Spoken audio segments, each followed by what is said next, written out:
Ang galing nito mga kababayan na panukalang batas ni Senator Amy Marcos, the super ate ng ating Pangulong Bongbong. Ano yan, Mr. Maravillas? Ito po, ang titulo ng kanyang panukalang batas, fruit salad bills. What? Tamang-tama ngayong Pasko, di ba? Uso mga kababayan pag dating ng Pasko ang fruit salad. So ngayon, sabi rito sa balita, aiming to protect and promote the pineapple, moringa, dragon fruit and mango industries, Senator Amy Marcos filed what she calls the fruit salad bills before the Senate. What? Ang ganda ng pakalagay ng titulo, mga kababayan, na ginawa ng ating senadora Amy Marcos. Sabi niya, I have fruit salad bills, dragon fruit, pinya, banana, and coconut. We have a few high-value crops and only some for export, sabi po niya. But even these few sometimes encounter issues on phytosanitary protocols of other countries. Kaya niya kailangan ayusin natin ito. So tama po yung sinasabing ito ng ating senadora, kasi kailangan i-take advantage natin yung pagkakataon na mayroon tayo nitong mga agricultural products na pwede nating ibenta sa ibang bansa and earn dollars. Di ba? Para naman po mga kababayan makatulong ng maigi sa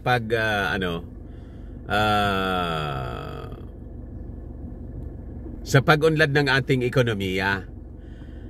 So while the President gusto niya na i-develop yung mga manufacturing industries natin, kasi di ba, pagdating sa mga manufacturing industries, sa mga machineries, electronics, hindi tayo masyadong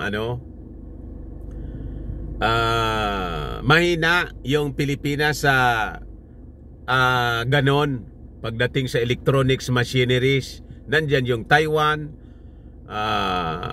semiconductor, ganyan, computers, chips, nandun yan sa kanila. Taiwan, South Korea, Japan, China. At least tayo, yung ating agriculture, as we develop our agriculture, dapat marami tayong mga industries sa sektor ng agrikultura ang maging for exports natin din, di ba? So yun ang punto, mga kababayan, ni Senadora Amy Marcos. So now pending are Senate Bills 1256, Pineapple Export Act of 2022, 2055 pala, Moringa Development Act 1254, Dragon Fruit Development Act, and 1253, Mango Export Act of 2022, to call on authorities to protect and promote the respective industries. So yun po ang purpose nito. For Senate Bill 1256, sabi po ni Amy Marcos, this urges the government to plan, evaluate, and promote pineapple for international exports. For international export, in-establish a Pineapple Development Council. So yun po, maganda naman po yung ating mga pineapple production dito po sa ating bansa.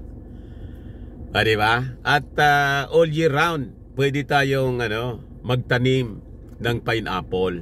Hindi na for our local consumption, kundi para din sa mga bansa na nangangailangan ng ating mga produkto. Yun mga kababayan ang punto ng senadora. Pineapples are one of the primary agricultural exports of the Philippines. And as of 2021, sabi po niya, the Philippines is the second exporter of pineapples behind only Costa Rica. Gano'n naman pala po. And as of 2021, the Philippine Import and Exports Statistics ranked pineapples as the third biggest agricultural export ng ating bansa, just behind fresh banana and coconut oil.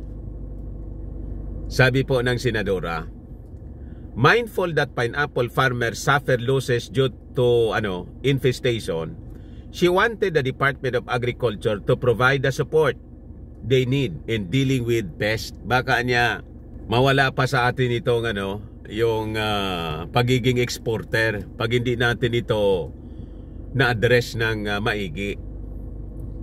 Marcos said the Philippines exported $760 million worth of pineapple products last year. Malaki-laki din po mga kababayan pala, po. At ito'y naibenta natin sa China, Japan at Korea, the country's largest export markets, which account for 87% of this type of export, sabi po ng senadora. So kailangan natin lalo pa itong ma-develop para pati yung Amerika kailangan na maabot natin yung market with processed pineapple. Kasi at present only 3% of the processed pineapple of the Philippines ang nakakarating po sa US market. As for Senate Bill 1255, Marcos is calling for the government to establish a comprehensive planning, development, and export promotion para sa moringa, locally known as malunggay. O di ba? Itong malunggay po ay napakasustansya at napakadaling itanim. Yung kanyang mga sanga, kuha ka lang ng sanga, tapos itusok ninyo sa lupa, ayos na. Hindi kailangan na alagaan tulad ng ibang mga gulay, walang spray. Di ba? And anywhere, pwede kayo magtanim nito. Dito nga sa amin, lagi kami naggugulay ng malunggay po. Nandyan lang sa nasa harap ng bahay lang namin. Known as the miracle vegetable in nature's medicine cabinet by researchers and health professionals around the world, moringa is a powerhouse of nutritional value. Paliwanag po ni Super Ate Amy Marcos. She noted that moringa is used as natural maternal and child care food supplement, as well as in the management of different ailments such as diabetes, hypertension, aging issues, and other lifestyle diseases. Kita ninyo? Dito naman po sa dragon fruit, sabi niya, kailangan niya na mag-establish ng comprehensive planning din, development and export promotion para dito. Aside from being evaluated as a potential tool for cancer prevention and diabetes management and labeled as a superfood, itong dragon fruit niya is an industry on the upswing in the Philippines and should have comprehensive planning, development, and export promotion din ng pananim na ito.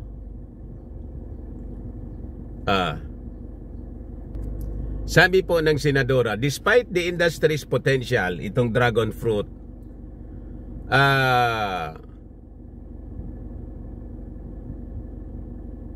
yung mga farmers niya suffer from relatively low productivity of only 11 metric tons per hectare per year. Compared niya sa ibang mga bansa, neighboring countries natin tulad ng Vietnam, na up to 35 metric tons per hectare per year ang napoproduce nila. This is due to our dragon fruit farmers lacking the needed training, technology, and overall knowledge of production para ma-maximize nila yung kanilang yield. So kailangan na niya talagang tulungan. Now, dito naman sa Mango Export Act of 2002, the Senator is calling on the government to establish a comprehensive planning, development, and export promotion for the product. Kasi itong industriya niya is suffering from problems related to economies of scale.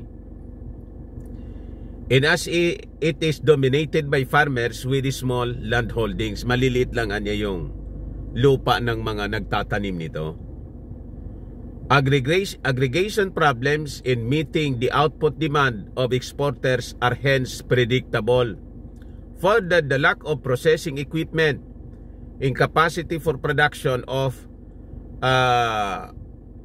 mango products and other processed products hindered the growth nitong process sector dito sa ating bansa.